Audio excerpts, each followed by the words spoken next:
இன்றைய நாள் 19/12/2024 குரோதி வருடம் மார்கழி மாதம் 4ஆம் தேதி வியாழக்கிழமை தேய்பிறை.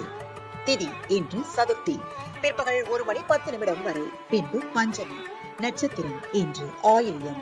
டிசம்பர் 20ஆம் தேதி அதிகாலை 5:07 வரை. பின்பு மகம். சூரிய உதயம் 6:24. நல்ல நேரம் காலை மணி 10:45 முதல் 11:45 வரை. ராகு காலம் பிற்பகல் 1:30 முதல் 3 மணி வரை. குளிகை காலை மணி 9 முதல் 10:30 வரை. யமகண்டம் காலை மணி 6 முதல் 7:30 வரை. இன்றைய ராசி பலன்: மேஷம் செலவு, ரிஷபம் ஆதாயம், மிதுனம் வரவு, கடகம் தடங்கள், சிம்மம் நன்மை, கன்னி சுகம், துலாம் பெருமை, விருச்சிகம் நலம், தனுசு கீர்த்தி, மகரம் உழைப்பு, கும்பம் உதவி, மீனம் அலைச்சல். இன்றைய சந்திராஷ்டமத்திற்குரிய நட்சத்திரம் மூலம்.